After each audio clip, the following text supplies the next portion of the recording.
Jika memang kita sepakat terorisme adalah musuh kita bersama, kita tidak ingin lagi melihat adanya tindakan kekerasan yang menjadi aksi terorisme, bagaimana negara harus melakukan pendekatan dari sejak awal? Kalau tadi kita lihat Ranpe ini adalah sebenarnya pendekatan dari sejak hulu. Bagaimana pemikiran yang ekstremisme jangan sampai berujung pada tindakan kekerasan atau teroris. Pak Sukamta.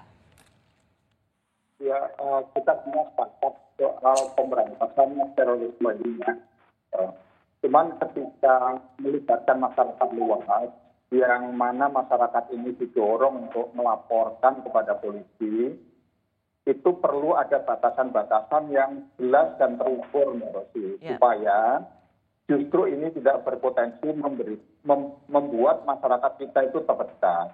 Kalau salah satu pertimbangannya dalam memperkuat gotong royong, di masyarakat kita yang kuat gotong royongnya itu, kalau ada satu yang bermasalah, itu langsung ditangani bareng-bareng, diajak duduk rembukan, bicara diskusi, bukan dilaporkan polisi.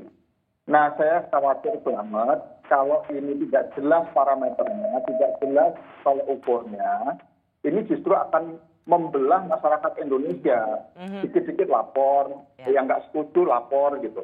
Nah, nanti kalau polisi yang menerima laporan juga subjektif, tidak sejelas parameternya seperti yang dimaui oleh Pak Kepala BNPT tadi, nanti ini polisi juga menerima. Ini akan berbahaya bagi persatuan dan persatuan nasional. Saya sepakat sekali soal diberantasnya terorisme. Yang ini Anda jaga adalah jangan sampai karena ada perbedaan pandangan politik, itu kemudian disasar sebagai bagian dari kelompok yang punya paham ekstremisme. Ya. Bukan hanya soal perbedaan pandangan politik, tapi juga boleh jadi perbedaan pandangan soal keagamaan. Kan agama kita ini macam-macam, ya. Jangan sampai beda pandangan keagamaan juga dijadikan sasaran. Sepanjang beda-beda itu kan biasa saja, karena kan istilah soal furu'iyah itu bagian sudah terjadi.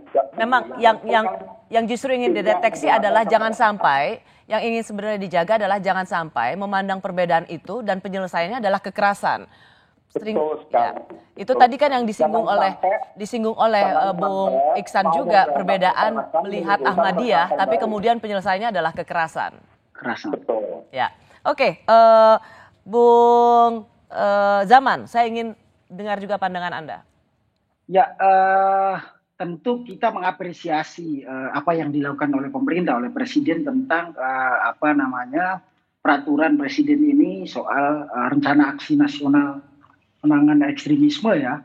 Ini sebagai komitmen atau sebagai keseriusan pemerintah dalam menangani atau dalam menyiapkan upaya-upaya pencegahan, karena di situ kita tahu itu adalah soft approach, pendekatan yang halus, dan kemudian juga tadi dijelaskan oleh Pak Boy bahwa soal penegakan hukum juga lebih pada penguatan capacity building.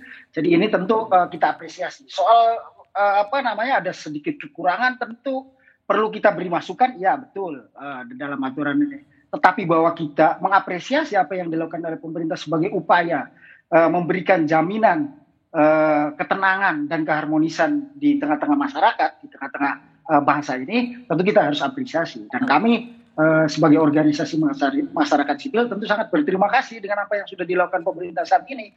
Dan kita semua harus membantu, karena tadi juga disampaikan bahwa persoalan terorisme ini bukan hanya masalah aparat keamanan, BNPT, tetapi juga masalah semua warga negara. Dan maka kemudian kita harus bersama-sama menangani ini. Terima kasih, Mbak.